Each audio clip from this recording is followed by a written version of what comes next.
Hello and welcome to Off the Shelf with Phil and Dave, the movie talk show where each week one of us takes a movie off our shelf, presents it to the other for discussion. This week coming off of Phil's shelf, 1997's The Game, directed by David Fincher, starring Michael Douglas, written by Michael Ferris and John Brancato. Philip, that is correct. Thank you.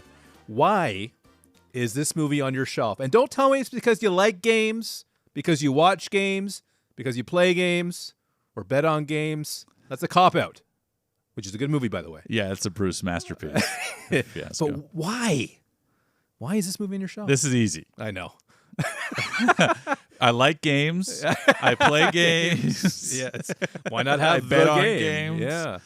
Yeah. This is David Fincher, post-7. You like him. Love him. Mm-hmm. I throw around favorites and the bests and some hyperbole and whatever else over the years. You do say a lot of things. But Fincher is in a class on his own or in a very, very small class. That's lonely. There's the Paul Thomas Andersons of the world, and there's the David Finchers of the world. In later years, Denis Villeneuve, Christopher Nolan. Tim Burton. Come on now. Burton He's in in a the league early of his own. years. Early yes. years. So those four I just named are people that, without question, no matter what, I will see their movies as soon as possible in the theater. Like, line me up. Understood. And this is a Criterion release.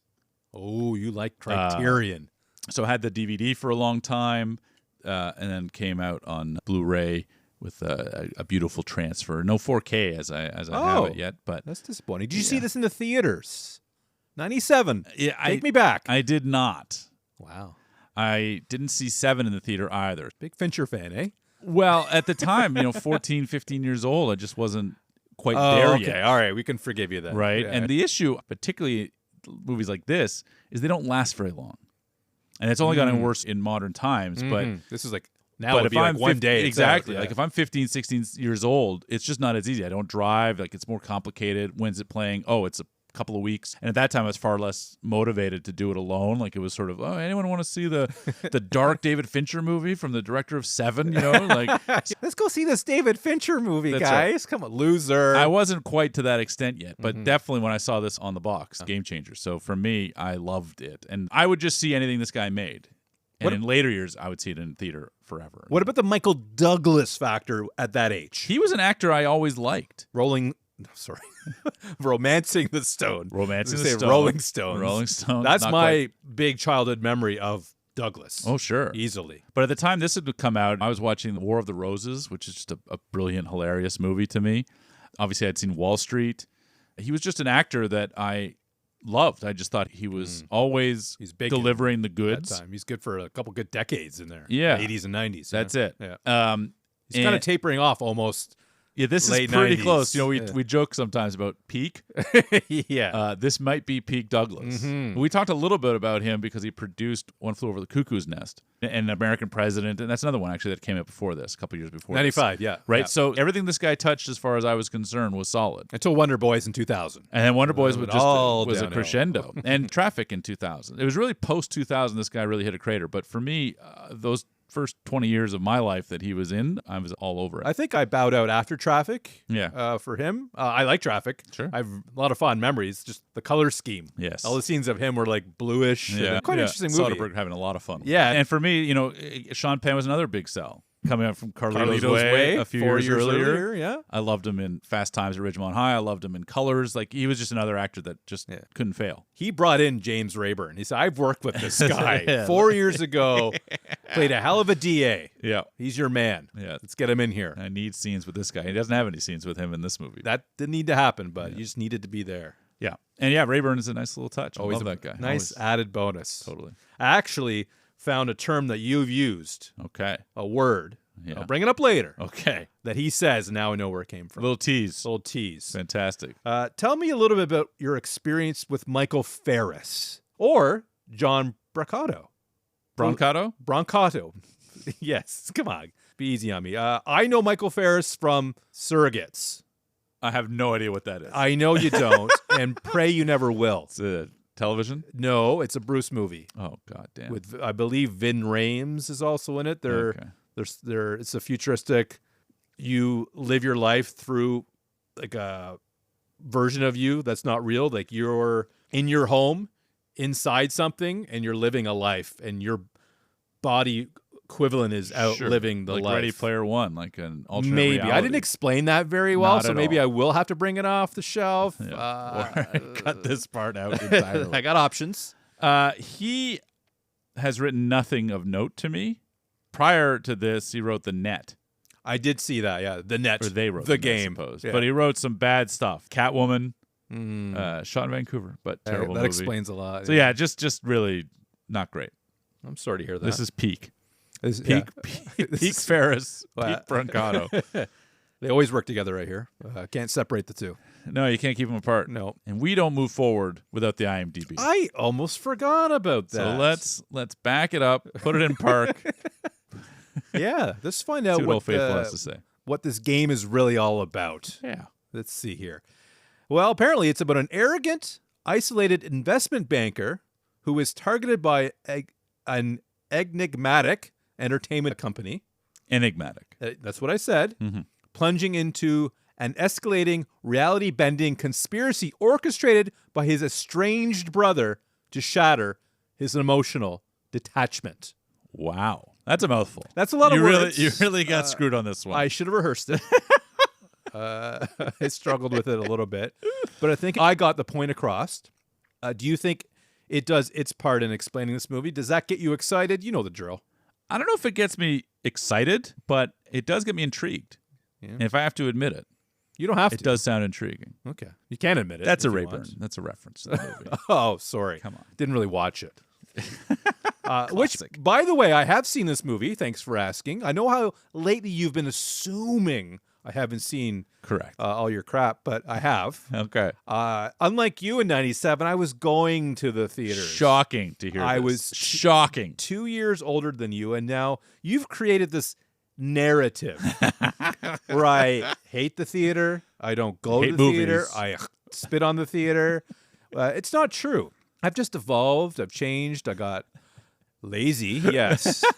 But I went around this time in 97. Now, I can't... Peak Dave. this is peak movie-going Dave. I went weekly, Okay. sometimes twice a week. I can't confirm or deny that I saw this particular movie in theaters. I quickly assume I don't. I remember when we recorded Behind Enemy Lines a few weeks back, I jumped the gun and just said I didn't see it in theaters. I saw it a few years later. I think I actually did see it in theaters because 2001, I was really going to the theaters. Okay. Well, we established in the previous weeks that you have no recollection of Behind Enemy Lines at all No. because Gene and Owen Wilson share no screen wow. time whatsoever. No, I know. So I can see where I would have one believed that you had never seen it before in your life, or that you had seen it 10 times. There's many opportunities where I could be discredited Yes. for a lot of things that I say Yes. and do. That's not on the podcast. But so regardless, Yes. I've seen it. So you knew going in what was up. That's the thing is a movie like this. I mean, it's been 30 years almost that I have seen it. Okay. I remembered very little Gotcha. other than the premise. Okay. Game. It's a game. Yeah. And it starts to feel a little bit real at some point, but I didn't remember how it ended. I didn't know any of the other characters in the movie. I knew Michael Douglas was involved in something, and he wasn't really sure. Wasn't pleased about it. Well, he wasn't, thrilled necessarily. It was Sure. a roller coaster ride at the very least. Gotcha. And so when you said, Dave, we're doing the game, I said to myself, that sounds good. I was surprisingly mildly excited to watch one of your movies off your shelf because I do recall, although I don't remember the details, Of course. enjoying it. Nice. I'm like, I have a fond memory. There's some movies where I thought I'd liked or knew I didn't quite like. I'm like, I don't think I want to watch this again. Sure. This is the opposite of that. I'm talking about movies on my shelf. Yeah, of course. Could only mean those ones. actually. And I'll reveal a little bit later if that still holds up. What holds up? Excitement? The excitement, like I left watching it this time, like Okay. still like it for all the same reasons, maybe. I don't know. So you liked it before, is what you're saying? I did. 'Cause you hadn't committed that yet. Yeah, based on feeling. Gotcha. Yeah, not based on hard, cold facts, just a feeling. Okay. It's the gut. More than a feeling is what I always say. More. You do say that a lot. Yeah. It's Big disturbing. Boston fan. And the last thing I want to say about this before we move on is I feel a movie like this has a BS meter automatically attached to it. Okay, please explain. I will. I didn't think you'd get it. Like boats. Which I didn't even get myself after I'd wrote it down. Yeah. A lot of things happen this. You're going to get people that question, there's no way that would happen. Bullshit. Yep. The whole concept of the movie. So for me, it's there no matter what. Does it go into the red zone of the bullshit meter? How high does it go up? How often does it go up? Okay. Does it stay within my... allowable. Yeah. Sure. And I'll say it. How I view movies and approach movies is flawed. Yeah. Myopic. Sure. It's a word I don't know. And I recognize that. I'm trying to work through it. I'm trying to get better. And I think this is a really good movie to see where I am on my own meter, sure, if you will. I will say to that, I had a great many reservations and hesitations even taking this off the shelf this week. In part because I thought, I'm going to have to spend an hour telling on defense, Dave why everything he cares about is stupid. Yes, I know. And I get that at home with my wife. You don't need it from me. I don't need it from you. But alas, it's nicer coming from you, actually. So she's really harsh. She's really harsh. Doesn't hold back anymore. At least certain things. Should have fucked this guy. What am I doing? But we'll see where it's at the end. I think you might be pleasantly surprised. Well, I'm looking forward to it one way or the other. Good. Happy to hear it. Great. Wonderful. So glad.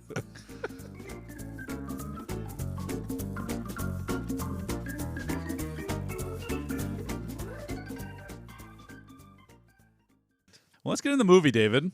Shall we? We shall. This movie opens with old 8mm film footage. I didn't measure it, but it looked like about 8 mil. Yeah. Good movie, by the way. Questionable. That movie was directed by Joel Schumacher, who's an idiot. The F1 driver? No, that's a different Schumacher. Different Schumacher. Related, though, yeah. Just so you know. I don't think so. Not a shoemaker either. No, that's it wasn't a cobbler that made the movie. Anyway, this one sort of sets up an odd tone, I think, right away with this very minimal score, like piano keys here and there. It sets up a pretty morose vibe, I would say, right away. Do you feel the same? I think they actually used the word morose later. Sure. Douglas did. Yeah, I actually really like this. You kind of gave me the look when I said Behind Enemy Lines had a really good tone setter. You're like, what? Yeah. And it did. Sure. Just to reinforce that. Check the tape. And I felt something about this movie. I like how it made me feel about his character. Okay. It made sense to me. And it really was able to spend 1 or 2 minutes with this old footage to give you an idea that this guy is rich. Sure. But probably bored with his life. That's the gist of it that I got out of it. I think also a little bit lonely. Yeah. Yes. Lonely. Right. Kind of isolated in that environment. Yeah. I didn't want to use all the words. I want to give you gated communities and such. But also in particular, really sad eyes. Like his dad. When they're showing the kid and the dad being pretty stuffy. And I think pretty good casting because that's not Michael Douglas as the dad. And I kind of thought I would look at that and think that could be a Douglas. It's Kirk. No, it was not Kirk, but I thought pretty decent casting for that. I like when they do that, when they take a throwaway role not throwaway, but they take that extra step to bring you in. If anyone's going to do that, that's Finch. Like he's just that. Oh, you call him Finch? Yeah, we're tights. He's that meticulous a director, like very, very specific, and I love it. I did have one funny thought though watching this because I really actually enjoy watching old footage in this form, like in a movie that I know isn't going to be this. I thought about Old School. Oh. Imagine seeing that birthday party where Will Ferrell ends up in the pool, and you're seeing that on the 8mm. I don't know why someone at that party was filming it on their 8mm camera. I thought that would be interesting to watch. That would be funny. But this is no laughing matter. This is serious stuff.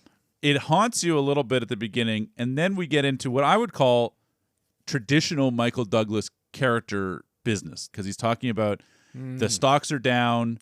He's done that before. This company is falling apart. When I think of Michael Douglas, I think successful businessman in most of his movies, whether it be Wall Street or this or even War of the Roses. He's just always successful businessman type. So when you're starting the movie with him discussing mergers or whatever the case. Credibility. It just feels like this is a Michael Douglas movie, a traditional, for lack of a better term, Michael Douglas movie, which is why soon after when the secretary comes in and says, you've got a lunch request from Seymour Butts, it throws a skewer into, this is different. Yeah, why is a porn producer Exactly. calling this guy? Exactly. And we end up at the restaurant for Douglas's lunch. And I don't know if you caught this. Did you notice that the waiter there, the waitress, if you will. Come on now. It's the 90s. Was to be introduced later. Did you catch that it was the same person? I think I did, Okay. but I didn't. Does that make sense? Classic Dave. All right. Right on the fence. I didn't that's her. Well, the camera doesn't show her, right? It shows her kind of waist down, neck down, and it's her voice that says it, Yeah. But there He's isn't at the much. same place, right? That's Exactly. the same club. That's That's where right. he goes He to. goes So I think in the back of my mind, it's this blonde, that's her. Yeah. But what I like about that scene is it establishes that he doesn't care. Yeah. Doesn't care about her, doesn't acknowledge her. Bit of a jerk. What I found interesting about that in the second watch is that this is before there's any game even mentioned. Oh, the gift card has not come up yet. That's right. So is she then working for CRS?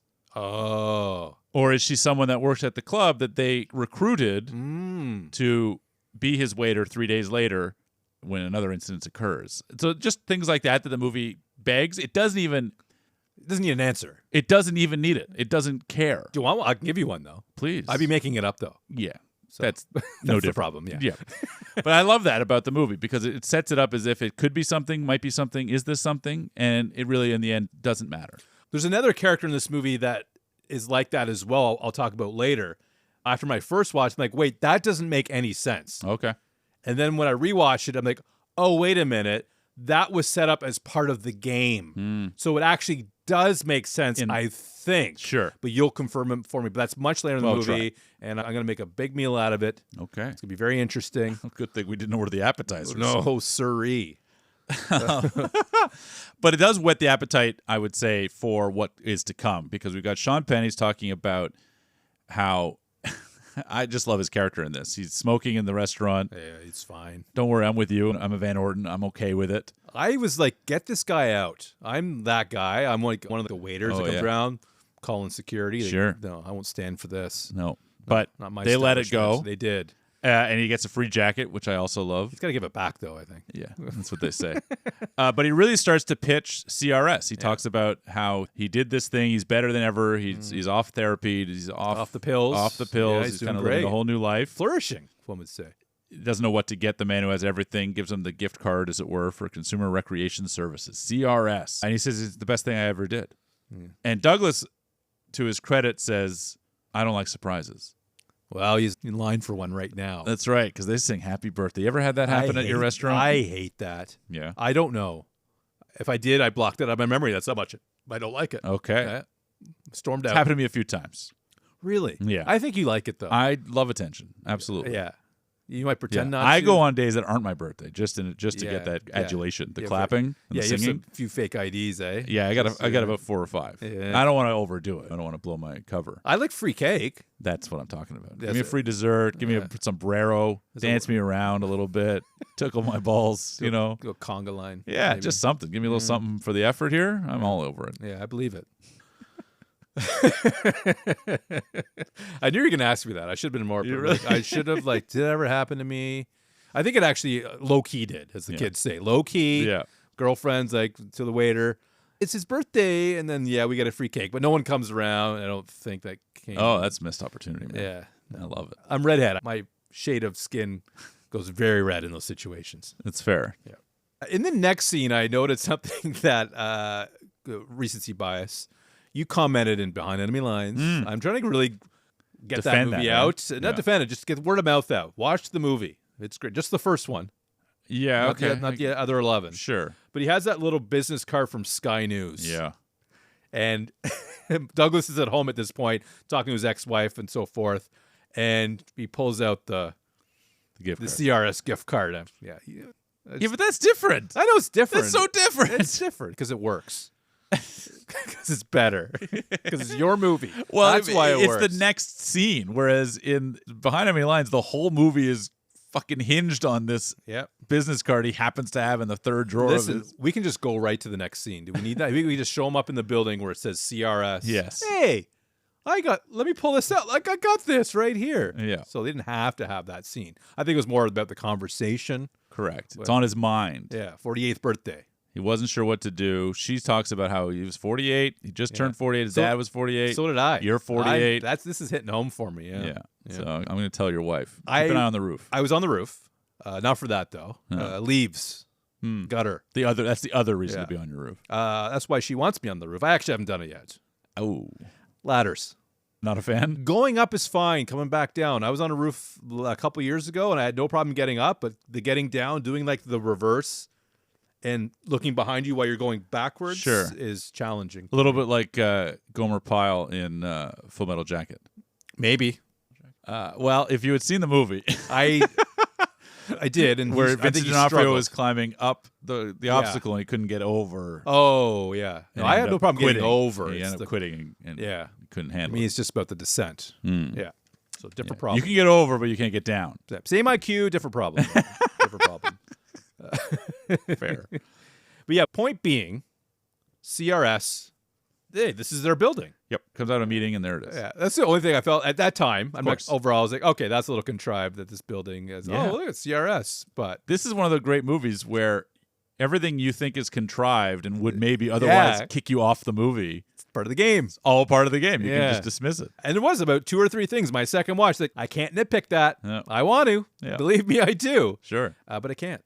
Everything is designed, or at least can be explained away as being part of the game. 90% of it. That's right. 14th floor. That's where we want to go. That's right. We get to meet Feingold. Your boy. My boy. James It's always nice Rayburn. to see him. It is. And he's really good in this. He's always good. But when I saw him in Carlito's Way, when we watched that movie, even though that movie came up before this one, I really only think of him in this movie as the jumping off point. Like if someone was to ask me, hey, how do you know this guy or whatever else? It's like, oh, he's in the game. And then he's in 12, 15, 30 other movies playing exactly the same kind of character. Talented Mr. Ripley, I believe. Yeah. But I know him from the game. And he's just fantastic in this, I think. That's how good he is. For such a small-ish part. Big part for him, but yeah, I think he makes it his own. You're a small-time guy in most of your other movies, but here it feels like you're actually a character in a weird way. Was it the wink?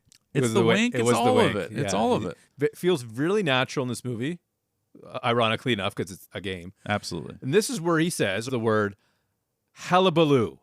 And you've used that term. Sure. Hullabaloo. Yeah.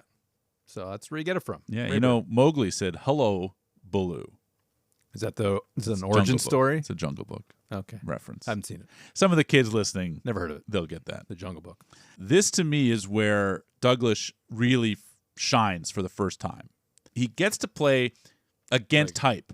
And we talked about this a little bit in Wonder Boys, but he gets to be in this movie frustrated, annoyed, because they're putting him through the test. They're like, look, part of the process is a couple hours in and out, no problem. Yeah, that was wrong. And they just drag it out. Yeah. They put him in all these weird psychological stuff. Yeah, absolutely. And you don't really know what's happening. His hair is disheveled.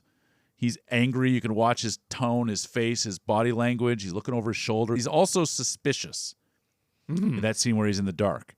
And the images are just running and running. Is there anybody even here? Yeah. A little weird stuff on that. I could watch that 7 minutes over and over and over. I am hooked right away. I will say this. You mentioned the style of the movie, the way the film's actually made. I really think that helps sell this movie. If you are that type that says bullshit, bullshit, bullshit, but he's really good at camera work, really good at just moving it around. And Philip, I'm noticing some subtle things like, okay, this is a professional working here. And again, I'm not a big Fincher guy. I feel like you haven't brought a lot of Finchers off because I'm not really that sophisticated. We did Panic Room. Dave can handle the Panic Room. That's right. Dave can't handle a movie like Fight Club. Fight Club. What? Gone Girl. What are we doing here? Yes. What do you mean he's not real? Yeah. I don't understand. I don't get it. But I got this enough. I can recognize style. And I thought it was really quite good. And what I liked about watching it a second time, this section, is I noticed like certain imagery that he's being shown. Like you see the car going off the cliff. Oh, yeah. That's the taxi. Sure. And some of the questionnaire, I noticed a couple questions. You pause questions. it? I'm like, I didn't pause it. Okay. I'm quick. It's all sucking it all in. And like, oh, okay, that happened a little bit later. He is tested in that sort of general Sure. in that way. So I thought that was kind of cool. I think it is all cool. And It is all Rayburn, cool. I think, really steps up when he's giving him his pitch and he's sort of talking about what is it that you do here? And he says, it's tailored specifically for you and we provide what's lacking. And Douglas, of course, what if nothing is lacking? Come on. The great response to that is admit to yourself that it sounds intriguing. Mm-hmm. This is a guy who lives on control, Douglas's character is. Mm-hmm. You tell us when to stop. One day your game starts. It's like a book club. Yeah. And you're either in or you're out. And just let us know and you're good. You're in control, right? And that pauses that, oh, well, if I'm in control, maybe I'm okay, let's go along with it. Good salesman, eh, Rayburn? I thought you'd appreciate that because I think if I was listening to that pitch, I would say, I am intrigued. Just let's see where this goes. Yeah. Because you have to sell it to the audience. We have to believe that Douglas's character would find this intriguing. And I think that is done. They're successful in that.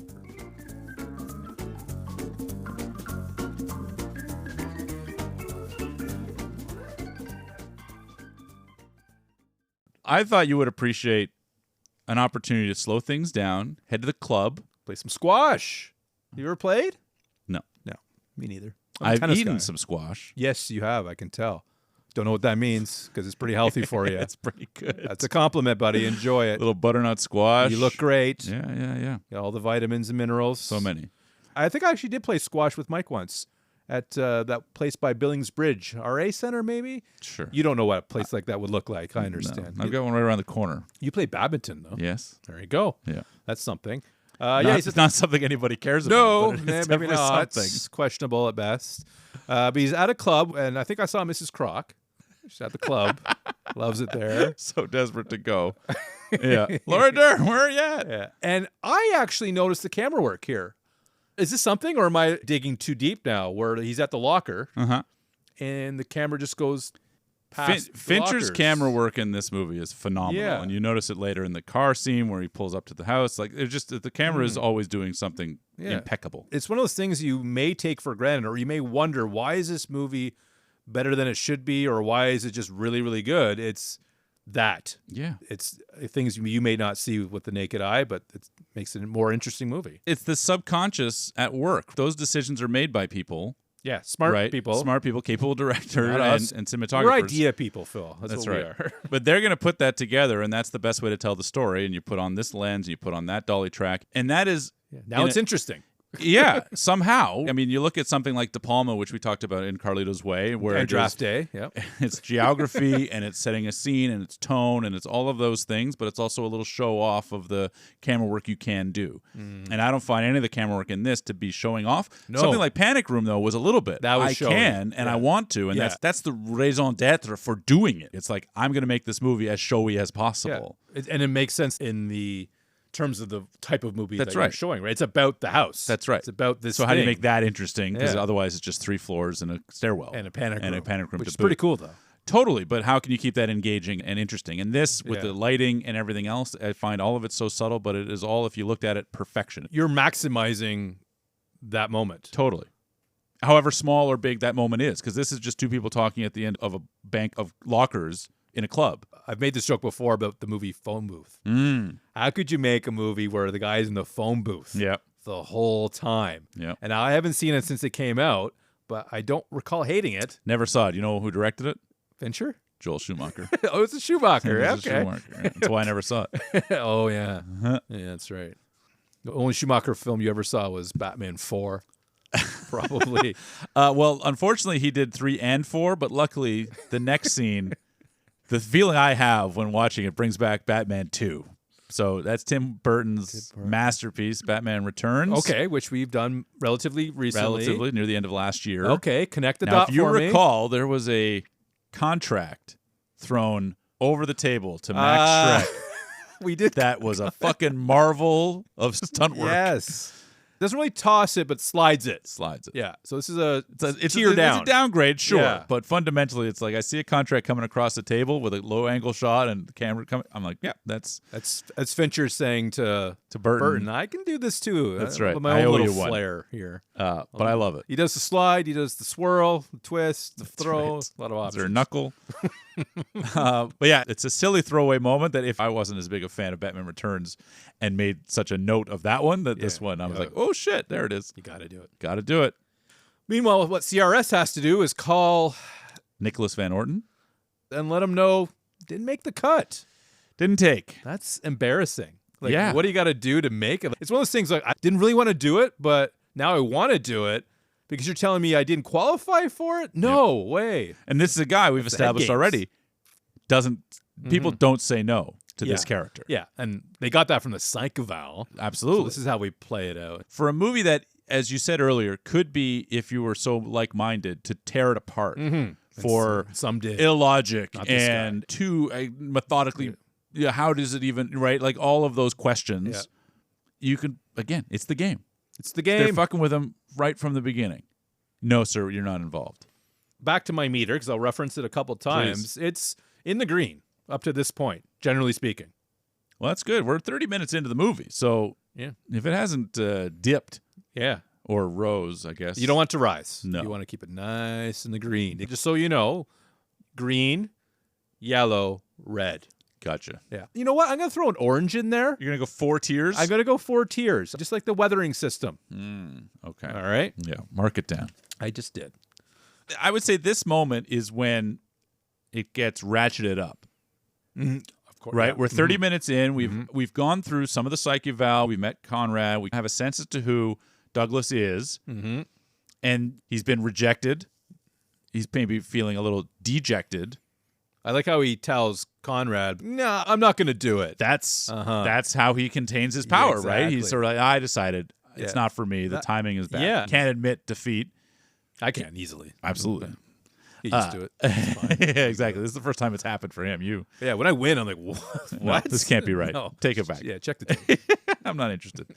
But what he is interested in is, as he pulls up into his compound, it's estate, Estate would be a nicer way. is a body at the base of the house. And this leads into just, I think, another few minutes of just great filmmaking. Even when he opens up the door holding the clown, it's abrupt. Yeah. It's loud. Sure. It's almost like a gunshot. Sure. But he's just opening up the door with the clown. And Yeah, but the lighting kind of gives that away a little Yeah. bit. It's an empty house, so the echoes of that. So Yeah. he's alone. There's a tension building. I agree. I think was you're startled. right in it. I checked my watch. My heart rate went up a little bit. Wow. Yeah. Well, anything to make you feel alive is a good Yes. thing at this I point. suppose so.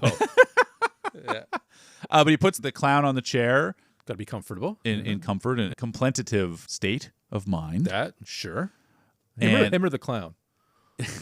Him, Okay. Van Orden, he's relaxing, and he flicks on the television, and Oh, yes. things start happening. The game has started.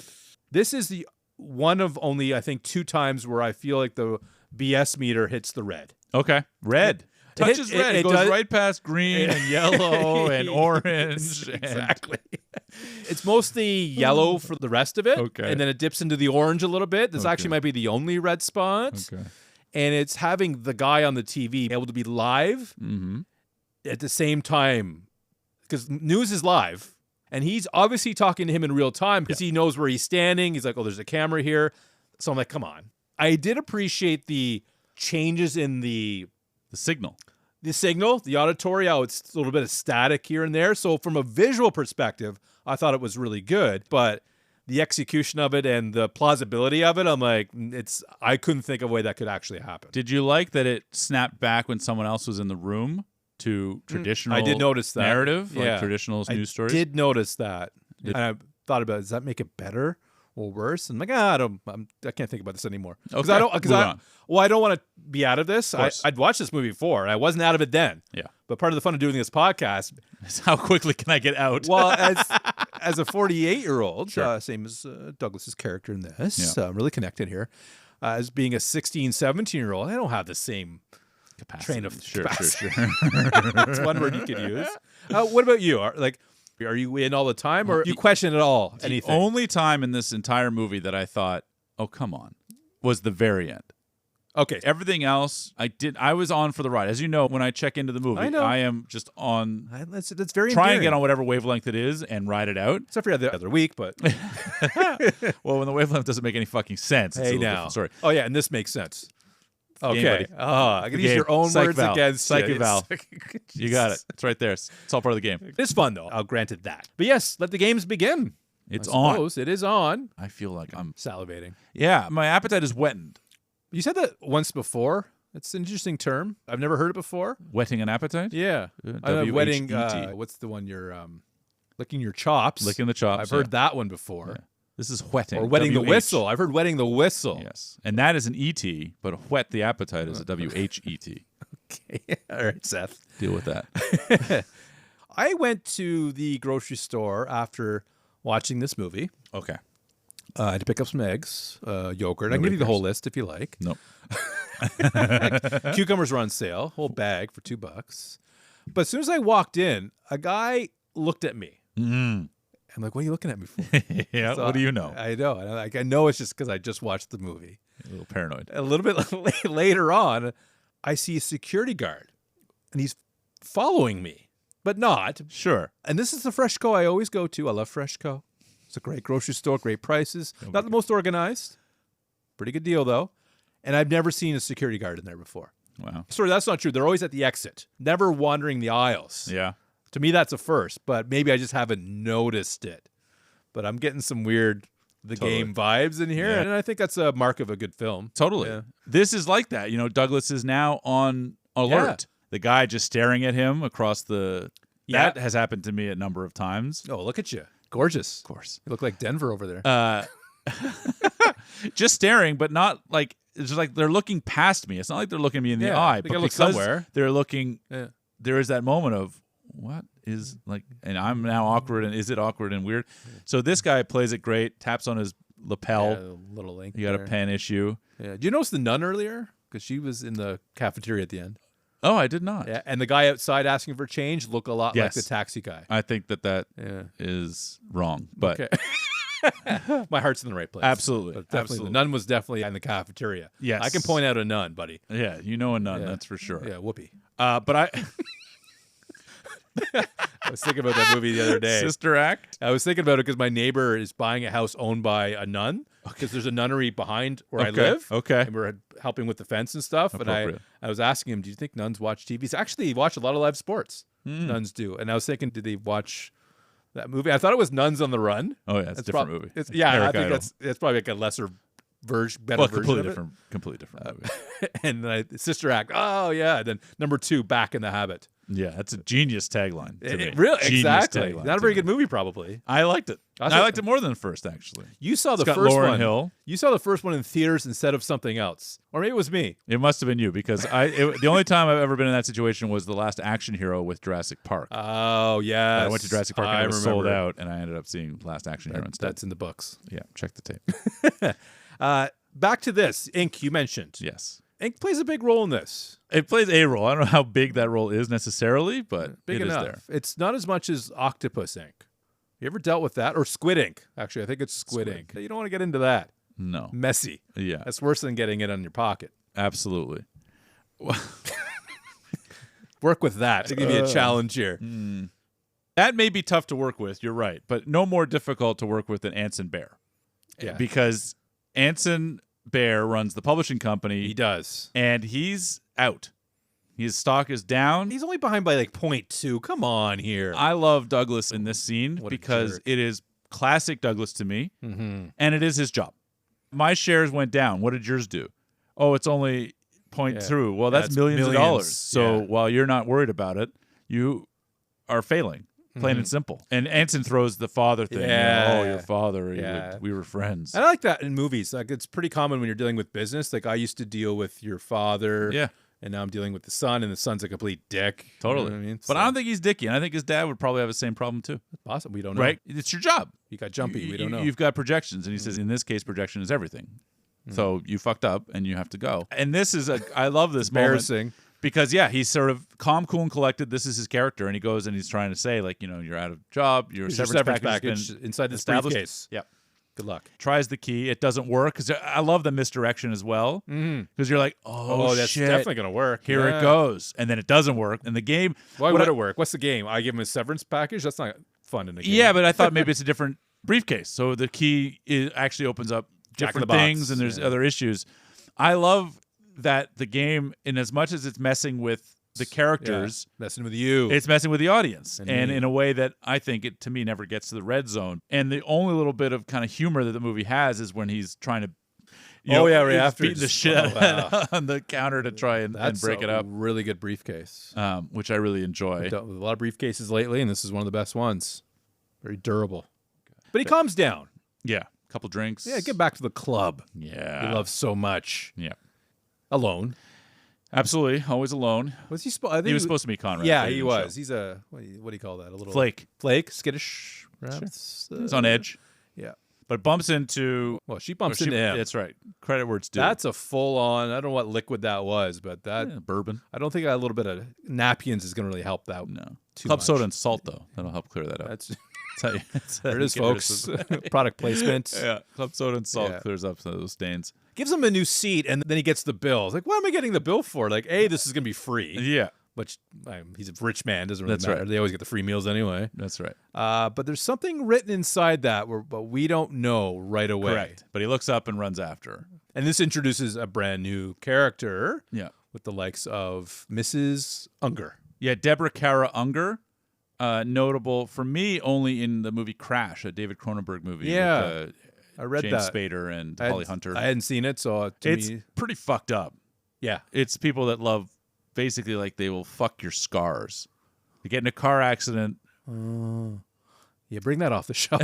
It's pretty intense. That's my memory of it, actually. Maybe it was a cult classic. I mean, it was sickies. It was a movie. Is it the Sarah Polley one, or I always get that mixed up with another one? It sounds like Go. Sorry, that's Go. It's very completely different. Yeah, 100%. Just a single syllable. Yeah. Came out like 5 years later. But yeah, David Cronenberg. It's a crazy movie that I didn't really like, but it was notable for its sexual content. Cronenberg is really big on that body horror. That's his thing. Oh, good for him. Yeah, we should take a Cronenberg off the list. Well, why not? Sounds good to me. But you're right. Yeah, he does follow her out because he's curious. Like he's in the game. He's got it. He plays like curious and frustrated. Like it interchanges at some point, but he knows enough now. Like things have happened where it's like, I need to continue this because I'd like to have the answer. I think that's part of his personality as well. Absolutely. And what's interesting is there's a part of this movie where every turn is predicted, right? So you leave the note, you got to chase after her. Okay. Oh, there's a guy going to have a heart attack 10 feet in front of you. Oh, there's going to be an ambulance. Oh, you can look at that and go, that's too contrived. It's BS. How do they know? But you're setting it up for there to be a thing. And if he's not going to do it, she is going to push him in that direction. Yeah, that's right. So, or they have a covering plan. Your base either way. Yeah, they could have a plan B. Sure. Because she's the pivot. Well, that's what I like about her. Yeah. Like her as a plot contrivance and as a character. Definitely. Now that we've got someone on the inside, if you will, she's able to direct traffic, let's say, in ways that he wouldn't have otherwise maybe done. He may have left that person having the heart attack on the street and walked away. Well, you said at the beginning, does she work for CRS? Now that I'm thinking about it, she's definitely been working for CRS for years. Yeah. Easily. Like it's a no-brainer now that I think about it. But because as an audience, as far as we know, she isn't necessarily in on it. We question it, but we don't know. We question it at best. So everything is plausible because if she isn't, she would do that either way. That's right. It's human behavior, right? Someone's down, you want to fix it. But also, to your point, because the game hasn't been going on that long yet, we as an audience aren't yet fully in that everybody is in on it. Our suspicion level maybe is not quite. Yeah. When she says he's turning blue, you have to, she is saying it, but because she's saying it in a way that is so convincing, I thought he actually was, and I'm like, oh, well, that's red on the bullshit meter. But no, you never actually see that. Yeah. You're just taking her word for it. And because Douglas's character is like, I don't want anything to do with this, I'm backing off. He never actually really takes a look at the guy. Sure. That mouth-to-mouth was real. Of course. He did it. Wouldn't it be? Little tongue. Yeah. I'd wake up. And they have to go in the ambulance. So that checks out. You get the paperwork. Of course. I know how things work. Witness statements, all that stuff has to get, factored in. Yep. And what I love is that scene, too, because this movie isn't creepy. No, I wouldn't say but creepy. There are elements where it's certainly off-putting, and this is one of the ones right away where pull up, and in seconds, it's as if nobody was there. Yeah. Lights are off. The ambulance has been abandoned. There's nothing around. Nobody, that is pretty creepy, I would say. It is. Certainly off-putting. And I wrote down here, Dave, stay on board here. Stay on board. Stay on target. And the reason you do stay on board here, or you should, is he calls it out. Did you not see that the lights went out and everybody just scattered? 100 people gone. This is clearly a game. I'm telling you it's a game. Yep. This is not happening. And she's just... How do you convince someone that it's a game? And she's playing it perfectly. Well, fuck, I'm out of here. And how do you know that's the right way? I don't know. I'm just out of here. And she's cursing and swearing. I didn't want to be here to begin with. You're a problem. You've caused me nothing but headache. I just got fired. Fuck you. I don't want anything to do with you. Exactly. These frat boys, if I ever see you. All that. A good actor playing a good actor. Absolutely. And selling it. And we do find out she's not wearing any underwear. Yeah. Now, Phil, something you can relate to. Oh, yeah, absolutely. I've heard. Been underwear free since 93. Well, but you don't wear skirts. But what do you think about the first time in the movie, other than the spill, where he gets dirty? Sure. And danger is presented for the first time. Exactly. Yeah. It definitely amps it up a level. Yeah, and dogs. Should have just shot him, really, like you did in Wonder Boys. Yeah. Now, the dog chasing, as an example, is that controlled? Are they actors? Are they like dog actors? Sure. Or is that an element of an unknown as part of the game where, oh, shit. Yeah. We can't control That's the the question you'd ask throughout the movie. Yeah. Does it matter? Probably not, but it is worth the question. Yeah.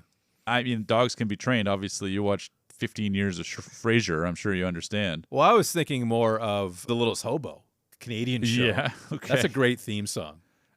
Yeah. Anyways, it's just so fantastic. I do question the dumpster jump. Yeah, sure. Adrenaline. Yeah. That's what I'm going to go with. Of course. Yeah. Again, that's yellow. Okay. No, you know what? That's orange. That's orange? That's orange. Why did we implement the orange if people only talk about We got to use it. We got to use it. Reds. So we're going to go orange in there. But again, it's a short scene. It's amping up the energy. It's increasing the stakes a little bit. Well, we've never seen him in danger at this point, right? There's been a lot of like, oh, your pen is fucked up, and oh, you can't open your briefcase, right? Like there isn't anything threatening. Yeah. It's inconveniences, it's frustrations, it's They're annoyances. having the heart attack. I'm not having the heart attack. That's it. So there's a lot of stuff around him that's happening, and this is the first thing that's basically happening at him. Yeah, more than an inconvenience. That's it. We do briefly slow it down a little bit. Got to release the valve. Yeah, you know how movies work, buddy. She cleans up nice. Of course. Cleans up pretty nice, too. But when she's leaving, well, we do get the red bra revealed. That's important. Yeah. Put a pin in Noteworthy. that. Yep. She reveals that she was offered $300 to spill something on him. And he's like, well, what did you do? I said, well, I asked for $400. Mm-hmm. And is it the handsome guy? Yes. So a little bit of flirtation. I know how you feel about that. Hate it. I know. But it's pretty low key. Yeah, it's pretty subtle, and it doesn't really play too much of a role throughout the rest of the movie. It's two people, humans, in a rough situation. High adrenaline. Exactly. I can see some... They've done some dumpsters together. That's right. They've seen some things. That's it.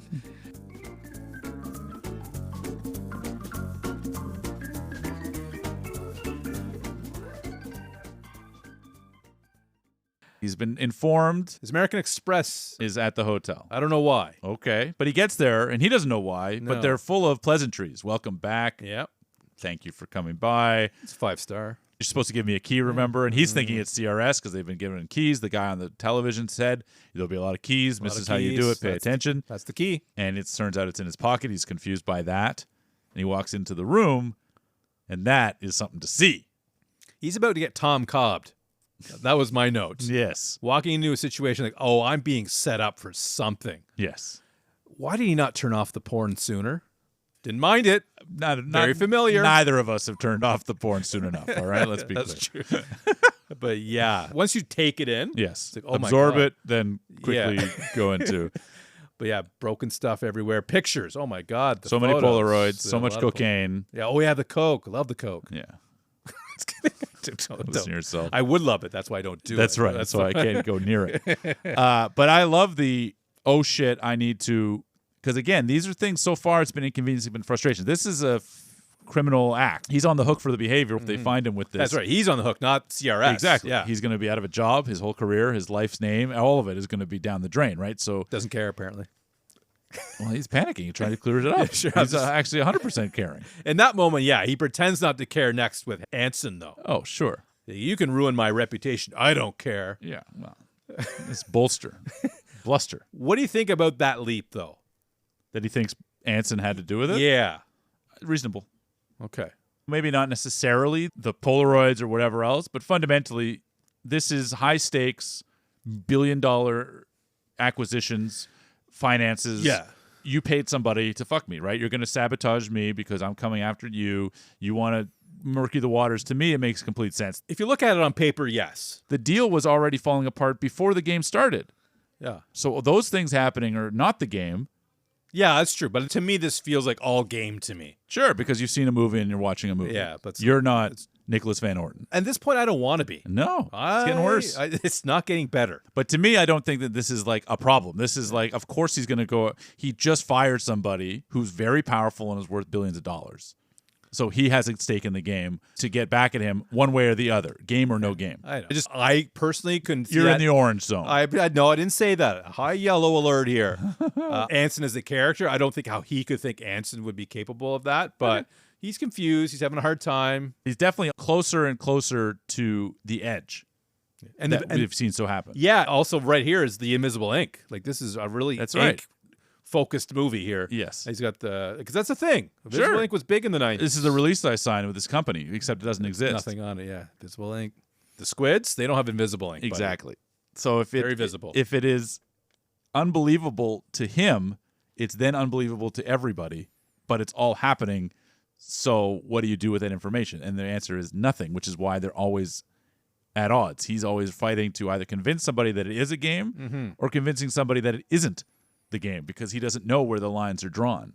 What I'm glad this movie didn't do is turn him into the no one believes me. Absolutely. Not for very long anyway. Exactly, because people do believe him. As we progress, his house is vandalized. Absolutely. Great graffiti, though. Shorzy. Not Banksy. It's Banksy. Does some great work in there. Yeah. And calls the police like you would do. But we're going to put that on hold because his brother shows up. Yeah, Connie. Yeah. But they do attend to that police stuff later, which I like. But let's talk about this next 5-10 minutes. Because Conrad's back. Sean Penn's not in this movie a lot. No. He wasn't really in Carlito's way. No, but integral to the plot. Yes. Both movies. Both, exactly. That's what he does. That's what he brings. Him and Ray Bourne He's together. a great actor. Yeah. They come as a package. Sure. The Package, great movie, by the way. I say it every week. Stick by it. And his brother is pretty uppity. Yeah, he's terrified. He's terrified because the game, CRS, I should say. Yes. Really ruining his life, apparently. As he says, thank God you didn't get involved in these guys. Oh, because they've just ruined my life. They've been fucking me over and over and over again. Just when you think they're done, the real fucking starts. Yeah. He's at his wit's end. He's so thankful that Nicholas has been spared the hell. Yeah. But this doesn't last for long, how he's feeling about Nicholas. That turns on a quick dime. Yeah, because he's saying, I'm being like a human pinata. Like, this is crazy. They get a flat tire, a blowout. Yes. Check it out in the archives. Can you stage a blowout? You probably could. Yeah, absolutely. Yeah, I think you can. Sure. I'm with it.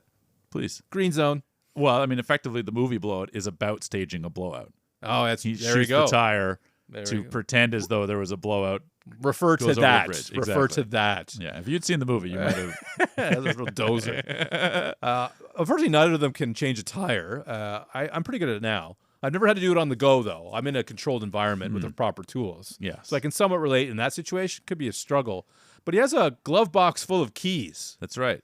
Real key fetish. Yeah, he says to Penn, go grab me the the instruction manual or whatever out of the glove box. Which, plausible. Which reveals about 150 keys. A lot of keys. Yeah. And that just triggers Penn. Oh, it does. Oh, I love this. You're in on it. Oh, my gosh. You're with them. Yeah. And then they get in a big fight. Douglas is like, you brought them to me, buddy. I don't even know who these people are. What are we talking about here? And they get in a big fight about their history and their past. And I don't really care that much, but it's relevant to the story and the plotting. I like the staircase, like just the brilliant shots, camera man. shot of him down there. I'm up here. And I don't know what it was, like all the camera shots here, but I felt something bad was going to happen to Sean Penn's character. Oh, yeah, sure. Running away, get hit by a car or something. Yeah, literally that. Yeah. I love the Good scene stuff. generally. We get some great camera work. You love good dolly work. Gosh. Dolly? This is dolly Connie work runs here. away, the dolly in, the tilt down, the reveal, the phone Dolly booth. and the tilt.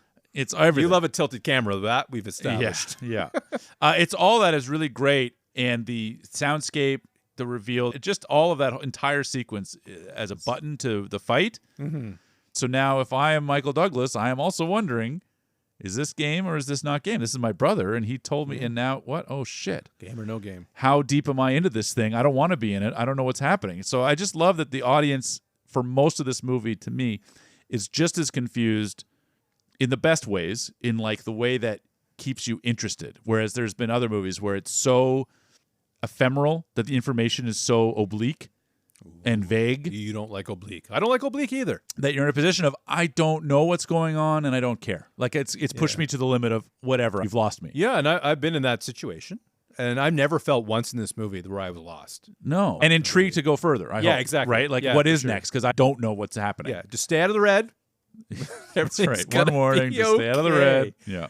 And I think this movie could be a TV series. You know? You think so? Yeah. It's called Game or No Game. Howie Mandel. Oh, you're saying. Okay. Yeah, game. Yeah, I get it. Yeah. The banker is asking, is this a game or no game? Terrible. Oh, Howie. It is a terrible idea. It will never see the light of day. Yes. Will not come to fruition. Another terrible idea, of course, is getting into a taxi cab. Well, especially in San Francisco. If the initials are CRS. Yep. And I didn't see it the first time. And I know the camera's doing it. Yep. I'm like, what am I supposed to be looking at? His picture?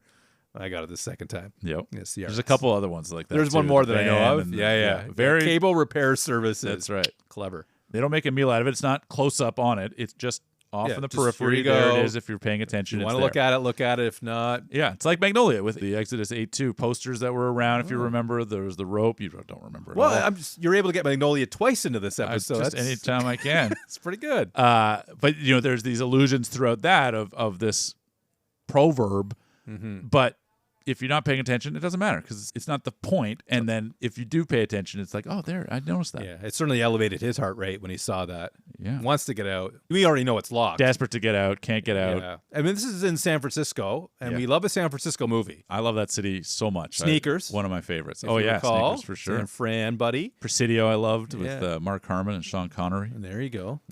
Full House. That's what I got. Full House, yeah. Tanners. Wonderful stuff. Yeah. And if you know San Francisco, you may have an idea where the cab is heading. It might be off the pier. There is a few piers in San Fran. That's what Pier 39. little I know. Pier heavy. Yeah. And I love that he is basically left for dead. This is risky, just generally speaking, though, to put your brother in that kind of harm's way. Yeah, I think the reality is that he's not in danger.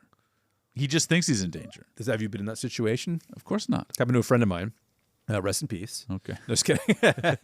One thing I do know is the water pressure.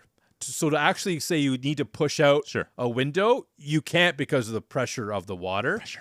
You are supposed to keep a glass breaker in your car. Yeah. That's what you're supposed to do in that situation. Makes sense. Yeah.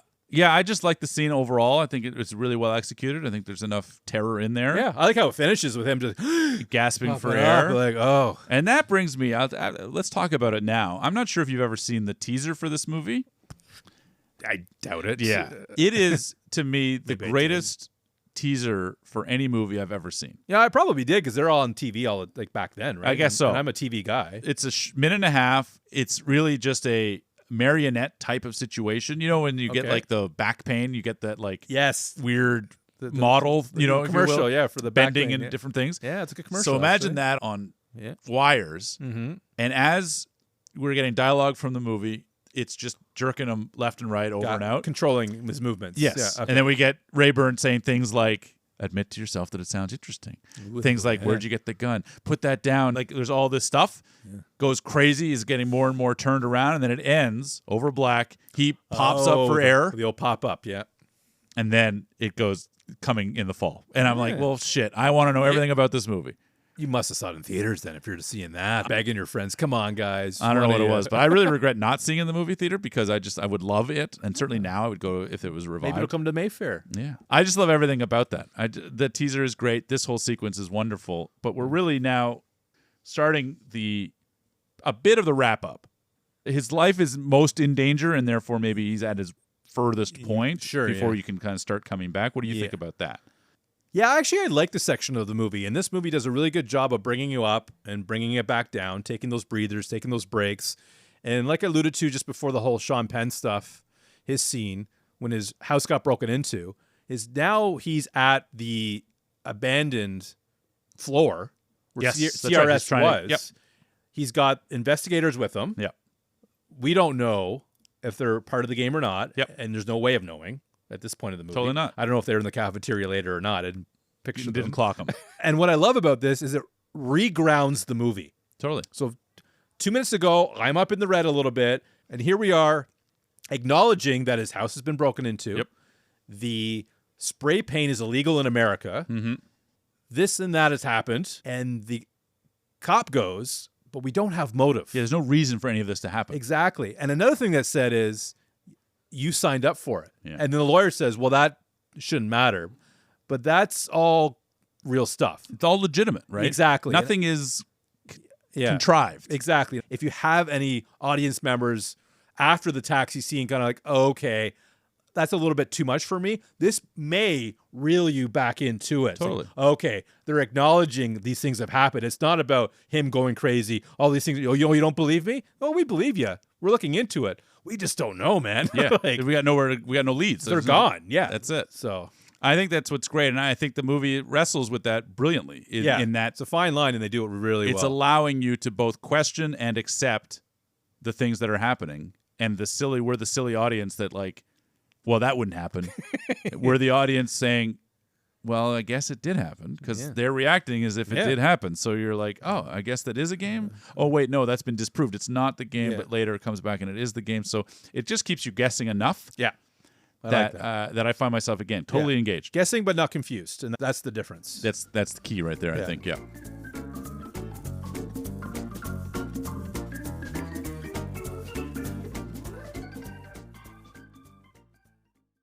He tracks down Christine. Correct. Through the taxi company. Yep. Good work there. Yeah, very investigative. And this was shot in L.A. I don't know if you knew that. This house scene. Oh, okay. Yeah. They tried to find a house that looked like it could be in San Fran. Fooled me. You got the CR. At least they stayed in California. That's all you can ask for. Yes, that's the So main be thing. it. Yeah. And this is where we get to spend another few minutes with a pivotal character. Pivotal. The one where at least I don't know part of it, not part of it. If she is, at what capacity? Yeah. Was she a part of it? And they've gone rogue and she doesn't, it's a lot of questions. And I immediately looked at that lamp and said, well, that's a fire hazard. Yep. And it's not long after where like, oh, this is all staged. Yep. And I think they do a really good job of making it not obvious. Like you walk in, looks lived in, but clearly it was a rush job. Like, oh shit. Yeah. We got to keep up with this game, right? Absolutely. There's a lot of moving pieces because you can't control every single movement he takes. You can guide him to a certain extent, but you have to have contingencies and stuff like that. So that completely works for me. But now she's like, oh yeah, they're listening. Yeah, now she has to pivot, right? To me, this is a pivot. Exactly. This is exactly a pivot. I was going to ask you if she was like freewheeling it, like making those adjustments, or she wants him to know that it's not a real place. I think it's that he knows, and so she has to now pivot into in real time improvisation. And that's why, to your point, like she's been working there forever. Yeah. I think you have that kind of skill set where, okay, let me think fast on my feet. Here, we'll add this more conspiratorial layer. We'll get you kind of on my side. Now in this together. And they're coming in. And they're coming for us, right? They shoot up the apartment. And then on the way, we get a little more exposition. Check your accounts. She's playing with him, and it's all playing with us. Yeah. Because we're like, oh, fuck, it's about the money. Of course, $600 million. Why wouldn't it be about the money? Of course. Die Hard 3.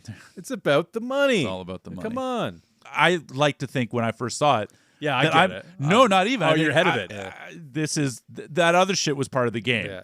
This is it falling apart. That's how they're going to end it. Because I was probably snobby, thinking, oh, I am ahead of it. I know what's up. You still are a little bit. Sure. Yeah. But I am ahead of some things, right? But this one, I just think like when they offer you these off ramps, yeah, and you're like, all the other shit that was game. This is now real. Yeah. And I honestly couldn't remember about her. And that's why I love her character so much in this, is I can watch this movie. Sure, I had to wait 30 years. Yes. But I don't know what side's she on. And then we sort of maybe know what side she's on at that point. Because he's feeling a bit woozy. A little woozy here. Yeah. And she's kind of having that James Bond moment where I'm telling you what's happening here. Yeah. I'm going to take all your money. Yeah. And you like a good hacker. It's a big hack. Not at all. This is the biggest hack we've dealt with. Yeah. $600 million I wrote down. Yeah, it's huge. It's a lot of money. Totally. But he ends up waking up after the drugging under a level or two. He's in some sort of mausoleum, which I love, some crypt. You love a mausoleum. You've went on record saying that many times. And he's in Mexico, and he has to get out. He doesn't have a passport, doesn't have any money. I wrote down, I'm like, is he in Mexico? I wrote that down. Yeah. Because I wasn't sure at the time. Well, I was sure confirmed. about 3 minutes later. Yeah. Reminded me of La Bamba. It's like they just end up in Mexico. Having a good time. Easy peasy. Not having a good time here, though. No, he's not. He's trying to get out. I love the Border Patrol or whomever it is that says, man with that watch doesn't have a problem getting out of Mexico. Oh, yes. Genius. Just I can be bought. I didn't see the camera shot on the watch the first time back at the beginning of the movie. Even if you didn't notice it earlier. Yeah, you don't have to. Yeah. It doesn't depend on it. That's right. Not at all, no. So I think that's just it's a nice way to set it up, that if you're paying attention, you kind of get it. And otherwise, it's still a watch that's expensive and has some meaningful, because you kind of see an element of it. It's enough to get a passport. It's enough to get it going, right? yeah. And get on that bus. That's it. $17 to spare. $18.78. Oh, so you wrote it down. I did. Watching Douglas be at the point where he is the richest guy in the world when we meet him, right? This big estate. He's got all the money, $600 million bucks. Yeah. And he's now got $18 in his pocket. He's dropped some on the floor. He's pathetically asking, that's a good take. Anybody going? I've got nothing, right? Like, so broken down that I just love the journey that character has been on, and watching him stumble and fumble into the lowest possible status. What's funny about that scene, and I don't typically watch a lot of extra stuff to movies, but I happened to stumble across it. Okay. Is they did that scene several times, like any other scene. Okay. He only dropped the change once. Okay. They did it on the second take. Okay. It's like, well, we don't want you to do that. Sure. And they did 12, 13 more takes, and they end up using the one where he accidentally dropped it. And even Michael said, like, I think that's the one, guys. Like, that's a good take. It's natural. Sure. It feels right. Yeah. Add the element. My question to you is do you have to give that trucker a hand job as well? That we don't see. The golden rule. We've all had to do it, right? You want to lift. Yeah. You know? A lot of documentaries out there about truckers. A lot of them? No, I shouldn't say. I don't know. That's in case we have any. Sorry for any truckers listening. We don't really, but that thought did cross my mind. I'm sure it did. You're a freak. You gotta look at all angles. Cover all your bases. $18 ain't a lot, so. Back in 97, though, that's true with the exchange. Like $50. Fortunately, he gets home, and this is a really nice shot. He's just walking in the middle of the street. Oh yeah, just brilliant. With the little highways, kind of intersections. Yeah. Oh yeah, he's gorgeous. Incredible. The Basket Robbins bus goes by. He's fantastic, Fincher. He's just got a great eye for shots. That's a great eye. Talent. Beautiful eyes. You know who else has beautiful eyes is Elizabeth, because he goes to visit his ex-wife to get the car. Oh yes, he does. Yeah, yeah. He needs the car. He needs the car, needs a favor. He definitely needs a favor. And they go for lunch. They do forgo, yeah. And watching this scene, I just love his paranoia is so seeped into it. He's got every right to be Philip. After where he's come from. Exactly. He's been so through. I just love that the descent of this guy is so evident. And from the beginning, it's 2 hours later. That's why I don't know if it would work over the course of 6 or 10 or episodes, like you're saying. Mm-hmm. Fundamentally, we watch this guy in 2 hours just go from highest of status now to that water. I need a bottle. I need it sealed. What did you do? Sure. Trust course, anybody. Yeah. I get that. I did that TV series all for the Howie Mandel joke. Of course. I went a long way for that. Yeah, and that's really paid off. Definitely. And it's a great scene. And Elizabeth is the only person he can trust. And I buy that. Sure. There's no way. Like, she is the straight one. goods. Yeah. That's been established, I think. She's at the party. It turns out. Yeah. Liar. But he gets to see Feingold. Feingold on doing a commercial. On the TV. Yeah. And this spent some time in the red. Okay. If this spent some time there. It spent a little bit of time, but then I debunked it. Oh, good. It was bunked and debunked it. You wouldn't have a recognizable actor work for CRS. He's like, oh, wait, I've seen that guy. He's an actor. So imagine seeing that commercial before going to CRS. Sure. Right? So like, well, that's stupid. You can't do that because you know him, right? He's a name on the wall, apparently. Yep. And then I thought about it, is that commercial was put there on purpose by them to trigger the next chain of events. Yeah, the next phase, if you will. Exactly. Totally. So and they probably put the picture on that guy's wall. Come on, I know that Which now. is why when he's asking for them, they don't have any record, like any immediate recollection of him. Why would you? Because he's not an actor. Yeah. So we're way back in the green, buddy. Yeah. Yeah. So that was. Now, are those his kids? Oh, wow. That's a good question. I'm going to have to research that one. Yeah. So who knows? But who cares? Douglas ends up going to find him at the zoo. The zoo. Yeah. Where you take returns. That's a Rocky 2 reference. Take her to the zoo. Take her it's actually to a Rocky 1 reference. Rocky, yeah. And then he does take her to the zoo. He does, yeah. Great Great scene. scene. This is all getting cut. I'm not I hope so. We'll see. But he ends up at the zoo, bumps into Rayburn, and then it's like, okay, we need to get this thing taken care of. I'm just an actor. I don't really know anything. Like, I'm just paid to do a job. Different floors. They own the whole building. Yeah. That explains what happened earlier when he went on the 14th and it was empty. Yep. And why it happened quickly. Made all sense to me. And they kidnap him, basically, and they head to the lunchroom. And that scene I just love. I don't know if you had any feelings about it, but I thought, what a brilliant way to stop the movie in its tracks Okay. and really kind of begin to question everything, not just as an audience, but more specifically as a character. You walk into that room and you've seen every face you've seen for the last 24, 38, whatever hours. The nun. The friggin' nun there. is there. Yeah. The guys in the club, the guy at the airport. The PI. He just takes off and runs. Everybody. That guy likes to run in that movie. Both times. Keeps the He cardio. abandons the car and leaves. So I think that is just a fascinating hub to reset the movie on some level. Because if It's a I'm late reset. Nicholas Van Orton, I'm furious, confused, Fed up. frustrated, unsure, Tired. right? Like, to get you to that point, you've now held a guy at gunpoint. You're doing all of these things. Yeah, he needs some Tagarine, I think. For what, right? Like, and these people are just casually going about their day. Well, they're on lunch. Labor laws. Not really lunchtime. Is it not? Was it nighttime? Well, it's between 8:18 Oh, and this is- yeah, you're 8:27, right. so That's true. Yeah. it's not lunchtime. Just making sure you're paying attention, buddy. They're converging. This is where they're supposed to be. And are they supposed to be here? Is this casually, or is this now the game manipulating the situation where they're brought into that room? Who knows? But again, who cares? It's good. No, it's amped up really nice to this point. And this is a movie. It's like, oh my God, how do you bring this one home? Yeah, how do you land this plane? It's going to be a challenge. And I'm sure for some people it hits, some people it doesn't. And well, we'll find out soon how you feel. But this scene itself, I really enjoyed it. Yeah, it goes from like a big shootout, big action spectacle. Your boy takes it. Yep. Couple in the chest. Rayborn, Poor he's bastard. down. Yeah. Dead. Love that. Love that they're on the roof. Love that she is trying to convince him still that everything is okay. Game, yeah. It's just the game. Don't worry. That's not our gun. Oh, yes. You've got something else. Oh my gosh, no. Guys, don't come in. Like the desperation of that. We now, again, as an audience, speaking for myself, I am now believing her. Oh, totally. Because she's been in on it. Okay. So and we've 100%. established, and now the curtain is up. We're all in the lunchroom. Yeah. So shit. When she's saying, he's got a gun, we don't own that one. Where'd you get that? Oh my God, oh my God. Yeah. Door comes open. Sold. Yeah, for sure. And Sean Penn gets it in the chest. I have no reason in that moment to really question if he was dead or not.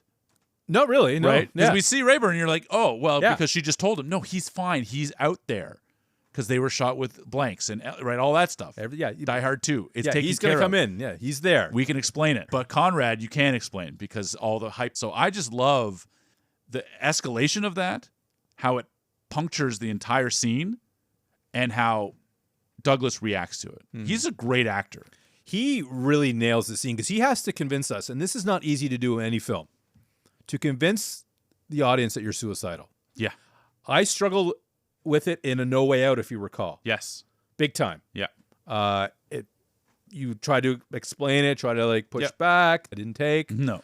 But I think this is about as close as you can get, and that's Douglas. Yeah, we've Like, watched his him go performance. from been on the like journey. buttoned up and rich and successful and not a care in the world, and he just killed his brother, his only living relative, on his 40th birthday. And so anyway, he jumps off the building.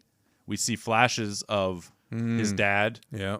as he's falling, crashes through the glass onto a fucking mattress pad, a blow up with big X on it. It's huge. It's big. That's the moment where I'm like, wow, that's a lot. Are you an orange, or is this like? Are you like? No, that's an orange at best. Okay, But it was, you've gone this far. It was the hardest. The hardest it one. was Okay. it was the hardest one to swallow. Let's say. I think for a lot of people, But I actually find it like hilarious. Mm-hmm. And I think that's where I ended up even then. It was like a little bit of like a spike into orange territory Yeah. of like, what the fuck? Come on. Jumping off the building onto an X, like as if everything was to the second Yeah. planned, is the silliest version of this. Like that Oh, level of the X? specificity. Oh, I Give see. me a break. You're talking about the actual X. I got you. Right, there. if they So have a much. fight on the roof and Yeah. something comes up and Sean Penn actually goes, "Hey, no, it's me," I would accept that easier Yeah. than as if they had planned so deep that he was going to jump onto an X. But as I said, for like the split second that I'm like, come on. Yeah. I love so much about the humor of that that I'm like gleeful almost by the end of it. The silly moment I had with that scene up on the rooftop Yeah. is with your boy Rayburn. Tell me. And he says, I thought you knew. Oh, yeah. The whole point is you didn't know. So I thought that was a silly thing to say. Yeah. I didn't think of the X. Now, when I picture in my head, and maybe I'm doing this because I don't want to go into the red, because I didn't for this one, I'm like, okay. Yeah. That's the way you end this movie. Yeah. Is it's controlled enough where if he jumps, and it's sold to us that he could, Yeah. it's in an area where he would naturally go. Yeah. That's the side. You're not going to go over there. You're not going to go. You're going to go there. You can cover that area. Sure. Big enough where it's really not that dangerous at all. X aside. Yes. Like I didn't even. Oh, yeah, sure. The X is the thing. My question was, and I looked this up because I heard this years ago, is it's not the fall that kills you. It's a landing. No, sorry. Let me rephrase. It's not the landing that kills you. Yeah. It's the heart attack in the air. Oh, okay. And that's actually not true. No. So once I read that, like, I'm with it. Sure. I'm in it. I tried to. Debunk. I did. I tried to say this is bullshit, Uh-huh. and I was proved it wasn't. So you're in. So I went all in on it. Oh, that's fantastic. Good with it. I do question the champagne bottle when he shoots them breaks, but I guess you have it designed to break on impact. There's a pellet. Yeah. You know, it could be a blank, but it's still a pellet. Well, the beauty thing about this movie is if you can do it in a movie, which this is, Yep. then you can do it if things that are happening in the movie are like a movie. Yeah. That's right. That's the Yeah. establishment thing, right? So you And that have gives it some a leniencies, squib right? exists, blood packets Yeah. exist, All these things can lighting happen rigs, whatever. for exactly. fake because Yep. it did. And you could rig a bottle to explode Yeah. with a little minor film, you know, whatever. Yeah. So I appreciate that. Yeah, I think it's just such a great way to end it. Now, the ending afterwards, like kind of the mingling part, Yeah. I don't mind because it gives me a couple of really funny bits, Yeah. in particular with Sean Penn. I love the T-shirt. It's a great That T-shirt. is fantastic. Drugged and Left for Dead in Mexico, and all I got was this stinking T-shirt. I'm like, that's genius. Yeah. That coupled with Douglas saying, do you want to go half on it? You want to split it? Oh yeah, it'd be a big bill. And then he says, yes. Oh, God, thank you for asking. And then he shows him the bill, and both of them just go like, fuck. yeah, I can So imagine. just a funny little bit, because that would have to be an exceptionally expensive experience. I spent half the movie wondering how high the insurance was for that company. Sure. That's a valid question. Totally. That's very expensive. Yeah. Yeah. I would have preferred to maybe watch the movie, but if you want to, You know, it's about something. insurance It's something you want to premiums. consider. yeah. What's the deductible? Yeah. Would Allstate even cover this? I don't think it would. It's too much risk. Oh man. But yeah, I thought probably didn't need that kind of meandre, and it definitely didn't need Oh, take it easy. go get the girl thing.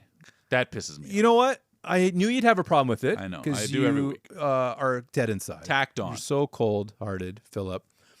I like it that there's no kiss. Okay, there's no physical contact. Sure.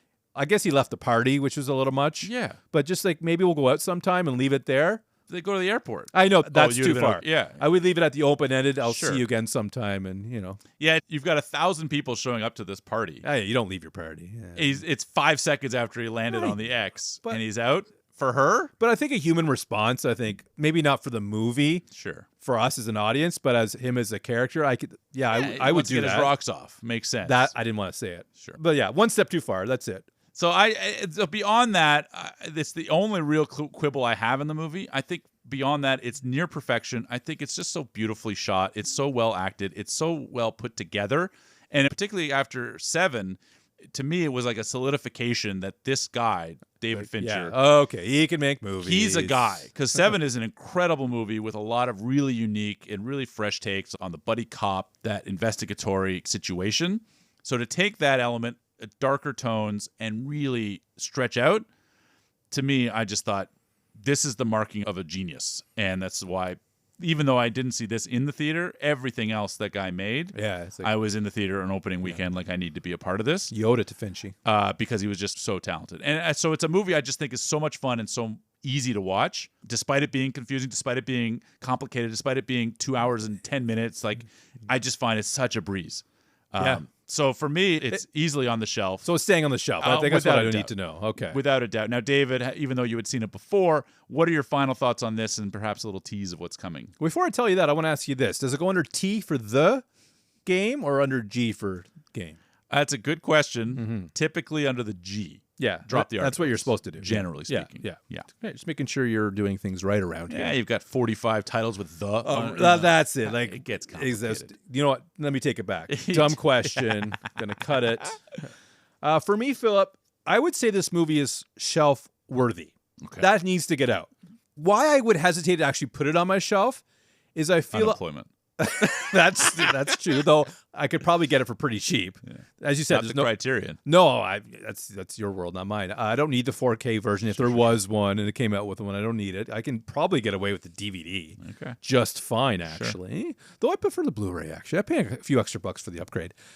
However, I don't think I would watch it anytime soon. Because there's so many big reveals in it, watching it 30 years later, I'm watching it for the first time again, almost. But you know how it goes. Once you watch it again, that 30 years needs to be 50 more years. And I love to be around. I find that so much the opposite. Like when I watch a movie, I get excited about it. I want to watch it again and again, like quicker, not longer. That's me. Let me finish. You didn't let me finish. Watching it the second time is like, okay, let me check some things out. I'm curious to see things that I missed. Sure. So there is that replayability. So it's definitely a movie that is better than people think it is. Deserved to be in the theater longer than it was. Like you said, proves, if it wasn't proven already, that Fincher is a really good filmmaker because all the things he does allows an audience member like me who is prone to sometimes call out bullshit to say, you know what, I recognize this is probably bullshit, but because everything else is so good, I'm willing to sit back, enjoy the film. Yeah. I was engaged 100% of the time. Like you said, 2 hours and 8 minutes, not 10. I'm going to correct you there. Flew by a pretty breezy watch considering. And it had so many of the film elements you want to be a great movie. Perfection, I don't throw that word around so willy-nilly like yourself. Of course. If I saw it in a bin, I would remember this conversation. Like, I owe it to Phil. I owe it to the audience. I owe it to Douglas. Yeah. I would probably grab it just for that reason only if I got a job. Well, that's enough for me. What about next week? Next week, this is a movie that's been on my shelf a long, long time. Okay. It's got a flap. Oh, you know what I'm talking about. Snapcase. New Line movie then. There you go. Or Warner Brothers, yeah. A little hint there. Finances are involved. Okay. Similar to this movie. There's a finance guy, and there is a floor in a building that I believe gets emptied. They're not there anymore. That's the connective tissue to this one. Okay, all right. Not planned. No. Not planned, but I did see that connection in this. And I don't know if that's enough for you to say, you know what it is. I think the flap might do it for you. I don't know. I have many, many flat movies that none of them have an empty floor. So, well, this one does. Chew on it, buddy. It'll come to you. I'll chew on that, and I appreciate you, audience, chewing on that with us. Chewing the fat, as some people would say. A lot of people say, yeah. We do appreciate it. As always, please join us. With a butcher, actually. Yeah. Chew your fat with a butcher. Yeah. Please rate us 5 stars on your podcatcher of choice. Subscribe so you never miss an episode. Please share the podcast with anybody in the game. In the game, out of the game. In or out of the game. Yeah. Just to make it happen. Waiters. Go. Waiters, yeah. Yeah. Next time you're at the club, actually. Yes. Club. Let people know. Thanks, folks. Good night.